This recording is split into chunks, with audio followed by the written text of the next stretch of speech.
So we move from the fifth line personality and this pure transpersonal field, and we move into the sixth line.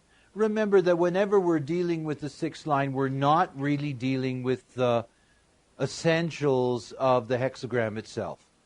That the sixth line has a natural process in which it is to become the authority of whatever that hexagram happens to be. In other words, to be able to dive into it in the first Saturn cycle of 28.6 years, then to climb up onto the roof of the house and be an observer, a detached, objective observer of the phenomena around it, and then finally at its Chiron point to enter back into the process, enter into the world as a living example.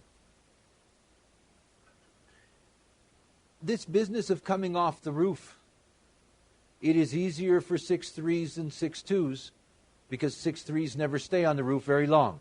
We'll talk about that. But the 6-2 is the classic representation of this process of diving deeply into life, going up on the roof, and then having to come down.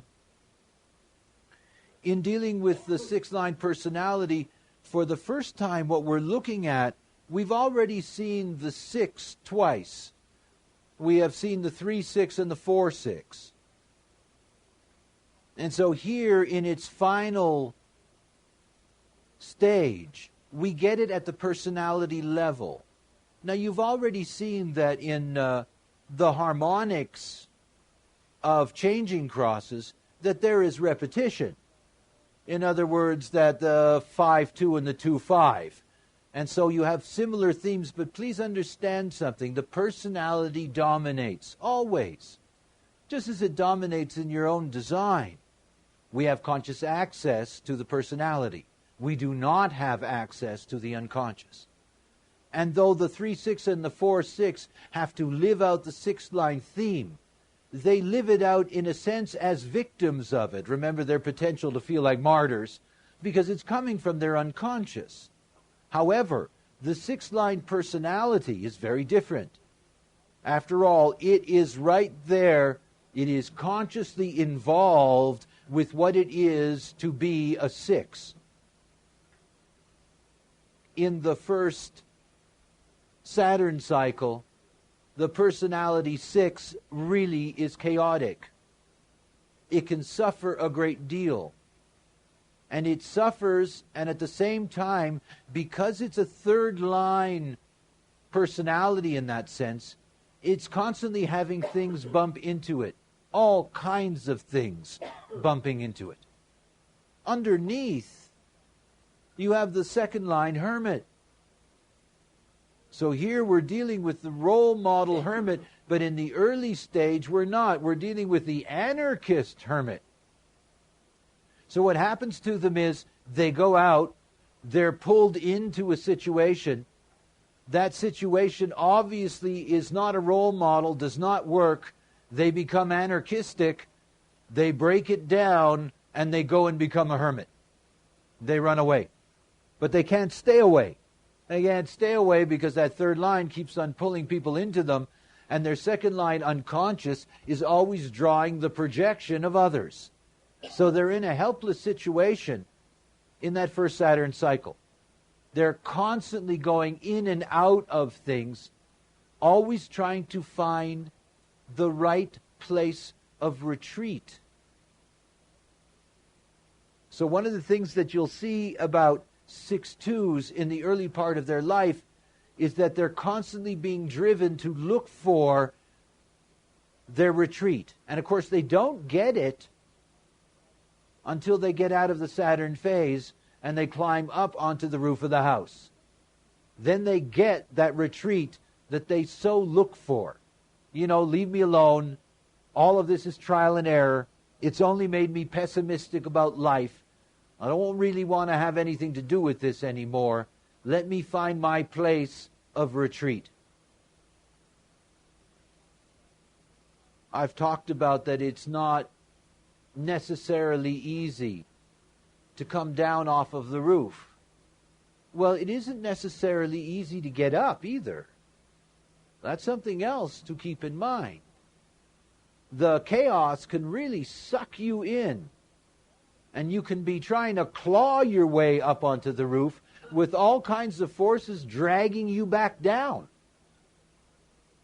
And that's a phenomena that the 6-2 and the 6-3 know really well. Leave me alone. I'm trying to get up onto the roof. No, you can't now. I need you now. I need you to answer this question. There is tremendous pressure on the 6th line to be the example. After all, it's pressure on them to be the example of the hexagram. I mean, that's what they're here to be. They're here to say, this is what we are, and this is the way it works, and everything's terrific. It's perfect. It's fabulous. It's great. And of course, in the first 30 years, they learn that it's not true.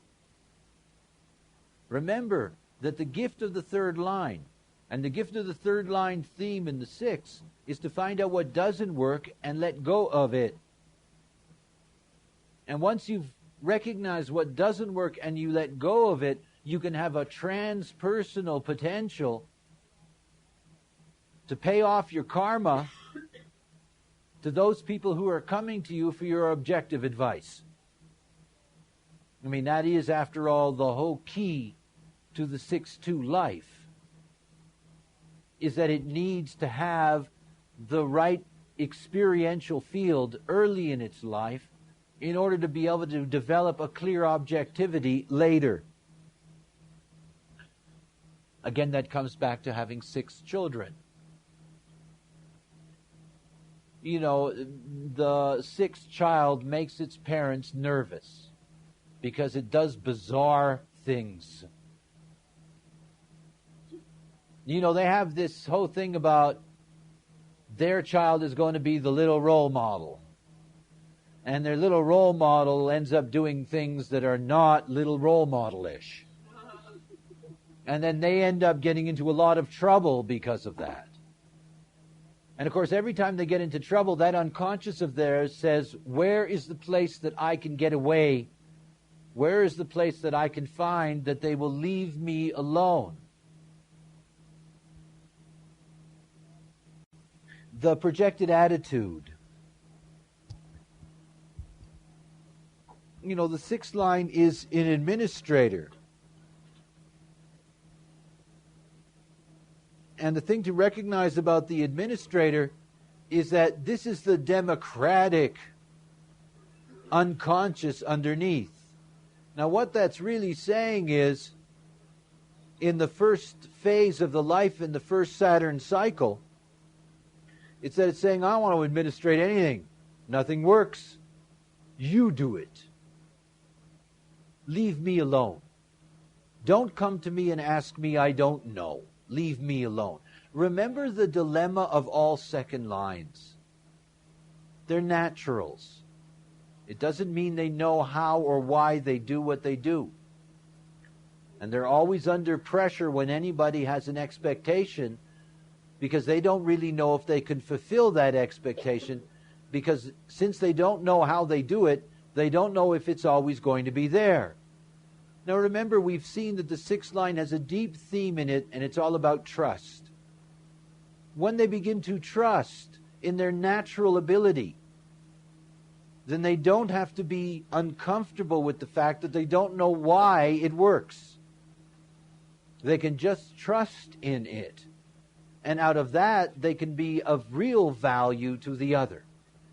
What happens so often is they're put under enormous pressure, not simply to do what they do best, but to be transpersonal and tell everybody else how to do that. That's a 5th line job. That's not the 6th line job. The 6th line job is ultimately to be an objective observer, and out of their observation can come their contribution to society. It is out of what they observe objectively.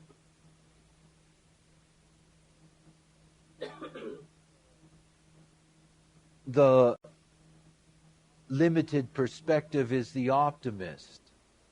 Now, of course, we have this dynamic that exists in all 6 lines, that they have to go through a phase of pessimism before they can find their optimism. Now think about how valuable a piece of information that is to a young 6'2". And you say to them, look, yeah, you're going to have to go through a lot of stuff. But by the time you get to the end of your 20s, it'll straighten itself out. Just enter into those experiences aware. Know what you're getting into. That's all. Be yourself. A little bit of advice goes a long way when it's accurate. And it's so important for the 6'2". It has to go through the pessimism. It has to see that things don't work. Otherwise, it can't become a capable objective force, and it ultimately cannot find what it needs to be an example of, which is itself. You see, it's a joke. The not self does not work properly. It just doesn't. And as long as a 6 is living out the not self, nothing works properly. Period. So there's no trust. And as long as there's no trust, there's no essential value to the other, and there's no real example. And the moment that they grasp that they can trust themselves, that they can trust their gift, they can trust what it is just to be them, that they don't have to be concerned about the crossed T's and the dotted I's, they have enormous influence. They are the ones, after all, that sit on the hill, and that we all have to go to at some point or another to get the damn blessing. Otherwise it isn't going to work. We need their legitimate, objective appraisal. That optimism, the optimism of a 6'2", can never be fulfilled until they get off the roof. But it is the optimism that keeps them alert while they're on the roof. Because they're looking. It drives them. They're looking to see what possibly does work out there, and what could work for them. This assumption about the 6, be careful in this aloofness not to assume that nothing can impact on them during that time of aloofness. It's not true. They're waiting to find something that works. Now, what will happen is that they may be excited about it or whatever, but to really be able to deeply involve themselves in whatever they see that works, ultimately that only comes when they come off of the roof. But they're looking for things that work. And the moment they see what works, while they're in that interregnum between the Saturn and the Chiron, that's when they can have their greatest influence on society. Because that's the point at which they can say, look, I know all these things that don't work, but this thing here, it really works. I have this wonderful relationship in the genetic code with 6'2". I have many 6'2" in my life in terms of human design. I'm a 5'1", so I have these 6'2" in my life. And they have had enormous impact on the popularity of human design. Every time that I have had contact with a 6'2" and they've been introduced to human design, they have brought all kinds of people, additional people, into this knowledge. That's their gift, after all. Once they recognize something that truly works, they have this tremendous power to be an objective influence and to be able to impact on many. So when they look at human design, the 6'2" that I've met, that's like the villager coming up and asking if they should build the ark. They say, yes, this is okay, this is all right, do this. So they're deeply influential in a different way. You see, the 5'1" is a transpersonal force, is going to let everybody know that it's there. But it doesn't mean that it gets everybody involved. It's a pure projection field. Some people will think it's the best thing since sliced bread, and other people are going to think it's a waste of time. But the 6'2" can take anybody off the fence. Either way, by the way. That's their job. That's what they're here for. But by the time they get to that point at the Chiron where they have to enter in, that's the time they have to live their design. It's not about being able to say everybody else is, that's great, that's wonderful, do this, do that. It's about them being a living example of it. There's nothing more impressive. I've heard wonderful stories from people who have met people who are into living out their design. And you know, there's something, it's so funny that people find it unusual to meet somebody who's being themselves. I mean, it's really something that's funny, and it has a real impact on other people. There's nothing more impressive than a 6'2" that's living out their design. Nothing. Because after all, there are examples, and they're really saying to us, here, this is an example of how you can really be yourself in life. They're very powerful forces in that way. Their aspire to role is to be objective. And of course, that is essential for them. And yet at the same time, it's important to see that objectivity in their first cycle of Saturn, it's about sustainment. See, they're meant to go through all that trial and error at the beginning of their life, but they're also got the power to stay with it. You know, they have this martyr feeling. And as martyrs, they're really good. You know, 6s are better martyrs than 3s. Please understand that. Because in the 6, the martyr stuff goes away. You know, they get to 28 or 29, and they jump out of their martyr stage. Whereas the 3 can get stuck with it all of its life, as long as it doesn't really get to the basis of things. So what you have here is the aspire to role in the first part of the process, you know, is going to be the sustainment. It's out of the sustainment that you actually get to the objectivity. In other words, as long as they can sustain themselves through that first cycle, you know, no nervous breakdown, locked up in an asylum, you know, because that can happen to them. Okay, they can be really chaotic. They are sustained in that. And being sustained in that, then they can make their way through, because that sustainment gives them their objectivity. They get to see the full spectrum of the experience. And because they've been sustained through it, sustainment is a magical thing. You see, only when you can sustain can you ultimately become wise. All third lines have this potential in their life to become wise through sustainment.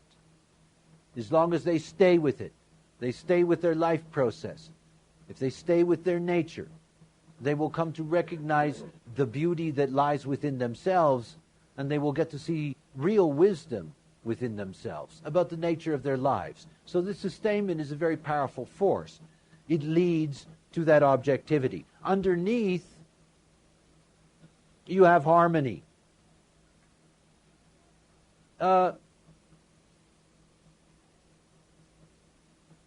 Objectivity is the only thing that brings harmony into the 6's life.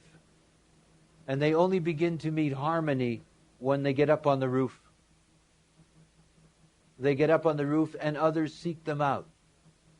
And when somebody is seeking you out, there is the potential, because they want something from you, that you suddenly have a very different relationship with the world around you. And that the harmony is absolutely essential.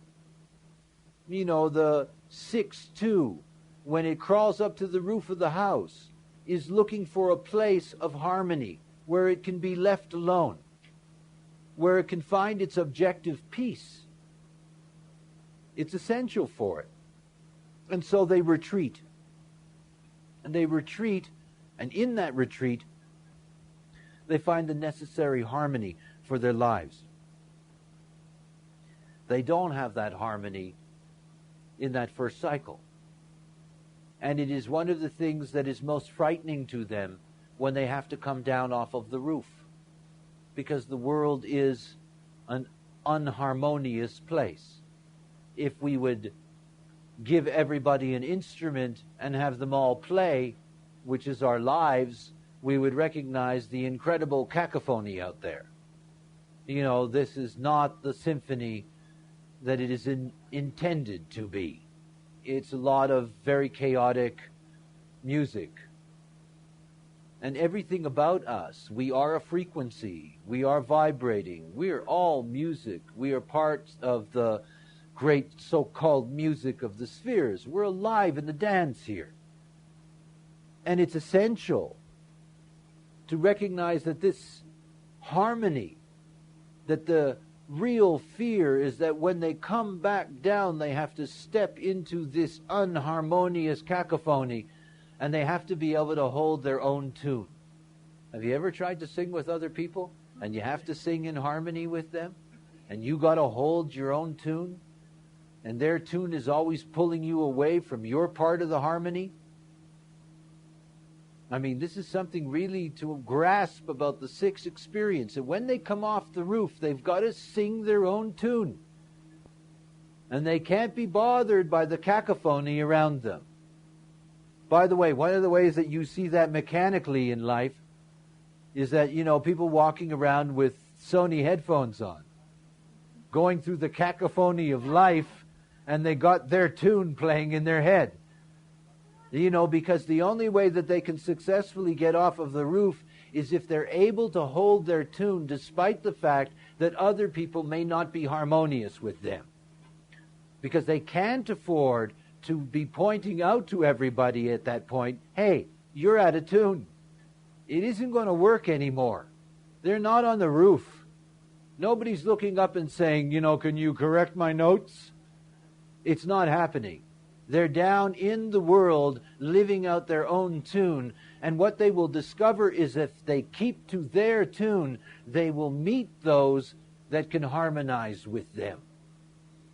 And they will see that they don't have to be disturbed by what was once in the first cycle of their life so disturbing that nothing worked. You see, it's about them being perfect. It's not about anybody else being perfect. It is the ultimate selfish perfectness. They've had their service time. They sat up there on the roof and gave everybody the piece of flesh that they demanded, just to be left alone and to get their reward as an authority. But when they step down into the world, they sing their own tune for themselves. And when they find harmony, terrific.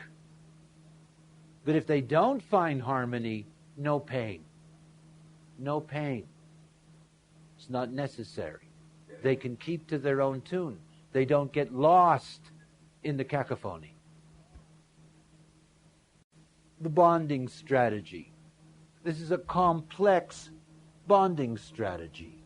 After all, we know that the 6-2 plays out a 3-2 game in its first Saturn cycle. So we know that there's all kinds of bonds that are made and broken. All kinds of difficulty in being able to maintain relationships. And because of the transpersonal nature of this cross, and because of the third line theme, you can have all kinds of people bumping into them, bringing them into the potential of relationship. On the other side of that, the sexuality is shyness. And of course, in that sexuality of shyness, remember that the genetic strategy of the second line is that it must meet boldness in order for it to have the right kind of partner. And one of the things that you can see is that the 6-2, in the first stage of its life, it can be open to such things as rape and many other violations. Psychic violations, physical violations. After all, they are demanding that they have to be penetrated. You cannot just engage with them. That they have a barrier that needs to be overcome. Now, when you add to that barrier the chaos of the third line, of the bonds made and broken, you have to see that there are many situations in which they can really be overwhelmed by forces. And we can be raped in many ways. I don't just mean that sexually. These are people that can have somebody, dump 7,000 mics of acid down their throat just to see them explode. They can have all kinds of things happen to them in their process when they're in that early stage. It can be devastating for them. it's very important that the 6-2 understands this early period of chaos. Because after all, if they enter into things correctly, according to their type, according to their authority, then they're not going to have those kinds of experiences, because they're going to have a basic protection within their mechanics. That's why we need to educate young people, and we need to let them know. And it's not like the 6-2 stands alone in its dilemma. As you've seen, every profile, each child carrying a profile, regardless of what it is, needs to be nurtured according to that profile. And if not, they will all suffer unhealthy consequences. The unhealthy consequence, by the way, is becoming the not self. That's the unhealthiest thing in life. That's what kills us prematurely. That's what destroys us, is a life of not self, where there never is a place of inner peace, where there never is a sense of real well-being psychically in the world. So dealing with children, bringing this knowledge to children, this is an essential thing to do.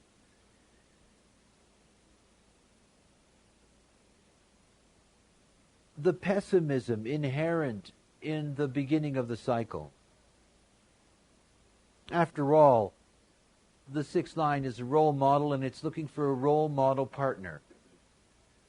It's not just about the cosmic romantic idea of what a soulmate is. It's looking for a role model partner. It's looking for a partner that is an example in themselves, that they're an example of what a partner should be, could be, might be, because that's what they're seeking out. Now, of course, they have this deep pessimism in the early part of their life, and only when they crawl up onto the roof is the optimism actually there, that it's possible. Now, what happens to most 6-2s, if they are unaware, they spend a great deal of time going into their isolation, their roof phase with somebody. Remember, they're transpersonal. They don't go alone, but they end up putting enormous pressure on their partner to change and become the role model that they expect to have. And so a lot of pressure is created in that realm. It can lead to difficulties. The 6th line as a role model is not easily satisfied. Yet at the same time, they have been trained to see that things don't necessarily work, and they don't give up just because something doesn't work. Sustainment carries them. They don't give up. Now, of course, if you're trying to change somebody, you're their greatest enemy. After all, we are here to be ourselves. And one cannot be objective if one is trying to change the other away from their true nature. And at the moment that the 6 or anybody else is truly aware of their nature, that's the moment that they begin to discover love as a perfect form. And that's one of the bases of love, the 1057, the perfected form of love. That is being yourself intuitively, being yourself spontaneously. To be yourself spontaneously is the only healthy thing to be. There is nothing else. And this is the perfection of love in form. When you are yourself, when you're living out your type, your purpose will unfold naturally. You see, I may be giving you the other side of the knowledge so that you can understand where your vehicle is going, but you're not going to get there just by knowing it's there. It is living out the nature of your vehicle. It's living out your type and your authority, your definition, what your design is. That's what allows you to reach your purpose. So the moment that the 6-2 has that opportunity to truly understand itself, then the potential for love, for deep love, opens up inside. After all, as our examples, if they do not love those who seek them out, then what they give is never going to be clear, and it's never going to be objective. The security strategy. This is all about trust at the personality level. I mean, everything about the 6th line is about trust. That's why they're so terrific in combination with the 5. You see, if the 5 delivers something that's practical, the 6 automatically will resonate to that. You know, they can trust something that they can practically understand. They just can. And the only way to impress a 6 is to be able to bring them something that they can actually trust, not something that they're unsure of. That's why they're such good authorities. If you bring them something that is uncertain, they will know instantly that it is uncertain. And they will let you know that it is uncertain. That's their job. They have to be able to trust it. And if they trust it, then they can be a real authority in their objectivity. So trust for them is essential. These are the children of the man from Missouri. You know? Show me. Show me, show me, show me, show me, show me. You know? These are the little kids that play show and tell. Let's play doctor, show me. It's all show me. And of course, if you can show them and it works, then you've got them on your side. It's always nice to have a 6 on your side. They're really good. They can fix your reputation if you're a 5. They can. They're reputation fixers. You know, everybody's saying, oh, that 5, they're terrible, and the 6 says, no, they're not. They're really nice. They have deep impact on the community that way. But they can't say that just to say that. They have to be able to trust in their own recommendation. That's the whole thing. And if you can't get to them at that level, if they don't trust, they're never going to back you up. It's just not going to be there. Remember that the whole nature of trust is rooted in the beginnings of bonds made and broken. And it's one of the things to understand about 6s is that once they get past Saturn, they can really make money. But everything before that is useless. I mean, it's not that they can't get jobs or things. They don't last. They don't have any real authority. They're very pessimistic about what they're involved with. They don't really get their chance to do well materially. And of course, if they're not nurtured properly, and they don't understand that they don't understand that their career arc begins when they get on the roof. It doesn't begin earlier. Once they get up on the roof, that's where their career really starts. That's the moment that out of their objectivity and sitting up there on the roof, they begin to get positive attention and they begin to take advantage of it. That's why, again, how difficult it is to come down off of the roof once it's proved to be so successful for you. You know, it's a nice place to be after all. You don't really have to be involved. And the whole thing about that is that it's a misconception because it's based on the memory, and that the early memory is pessimistic memory. It's based on that memory that says, geez, but if I go back down there, it's a toilet. I'm happy up here. I don't want to go down there. I struggled down there. I couldn't keep a job down there. Up here on the roof, they pay me. And of course, it's simply because they keep on going back. And they go back to that place in their memory. And of course, if they understand that they're supposed to go through that phase, that they're supposed to see all those things that don't work because that's what's going to help them get rich. I mean, you know, it's so obvious and it's so beautiful. If you know that things don't work, what a gift that is. Instead of being depressed, it's about understanding what a contribution that is. I mean, you got to have these people.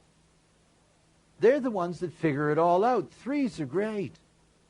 Right? David's my computer 3. You know, he knows how to fix it. I don't know how to fix it. I ain't no 3. It's not part of my trial and error. 3s know how to fix things because they know what doesn't work. And they can recognize what doesn't work. And out of that comes that ability, comes that capacity to be able to make things work and that everybody thinks, wow, they're great. It's the way it works. So when that 6 is nurtured correctly and they see, look, every time something doesn't work, instead of thinking something terrible has happened to you, have a celebration. I learned something new today. This doesn't work. Isn't that great? You can come home and say, I found out something else that didn't work today. Wow. We don't think that way. And then all the 3s and the 6s suffer from that lousy propaganda. What do you mean you found out something doesn't work? Why don't you find out something that does? That's not their job then. Their job is to find out all those things that don't work, and that includes relationships, and that includes jobs. So that trust or not, their career opportunities come when they get up on the roof, because when they get up on the roof, they realize something. They've actually learned from all that experience. I mean, they get it. They're not fools. They get it. They suddenly see, this person wants to know this from me, and I've been there, I can tell them. I mean, they slowly get it. They slowly get it that they have authority because they've been through experience. And then they slowly can begin to respect themselves and that period of their life. Now, if we nurture our children properly who carry this kind of profile, that isn't going to be a difficulty for them. They're going to see that it's party time until they're 28. And then the party's over. And then they can organize parties for others. That's it. And they can go that way and not feel like they're carrying some enormous burden. Because they're not. And they don't have to carry this horrible pessimism inside of them that says that everything is terrible because it doesn't work, which is really a joke for these people, because that's their gift. As long as they're not on the roof, they're always depleting resources. It's one of those things to understand about their turmoil. In other words, that as a security strategy, they can get very depressed by seeing that they don't seem to be able to make ends meet. There is traditionally a lot of indebtedness in this. These are the kinds of people that run around for the first 28 years and then pay off the debts for the next 20 while they're up on the roof. Now, of course, that's okay if they know that that's all right. In other words, if they know that it's going to be expensive to be chaotic and they may not be able to cover it themselves, not to feel burdened, because when they get up on the roof, they'll make it all back and they'll be able to make good on that. After all, when they get on the roof, you can trust them. That's the joke with a 6'2". Don't lend them money when they're under 30. Because you're going to have to wait they'll give it back, but you're going to have to wait until they're up on that roof. Okay. When they get on the roof, when they begin to trust in themselves, that's when they become great nourishers. They have this tremendous potential to be able to nourish. And what they nourish is the transpersonal. In other words, the gift of being able to say that this one or that one or this thing or that thing is really correct and it's good for you, but that thing over there doesn't work, so don't bother. This is how they nourish, and they nourish in a very broad field. After all, a transpersonal cross. They can have a deep and lasting impact on all kinds of people once they're up there on that roof. And again, there is the seduction in their whole life. The roof is such a comfortable place to be. It's such a nice place to be. It's cozy. You got it all set up. You don't have to scramble. You don't have to worry. All those things are coming to you naturally. You can begin to see yourself as a real role model, and then the axe falls. And it's like, well, do I really have to? Is there anybody that's watching? Do I have to? Yes. There is no choice. Yes. Tough. Remember something. as I tease and joke about the six-line experience, to recognize that in the genetic continuity of life, they are our examples. It is important for us that the 6-2s, that the 6-3s are clear and clean beings, because they do establish that example in the world. And it's for this reason that they have to go through these sequences that are so different. They have a different role to play in the continuity of things.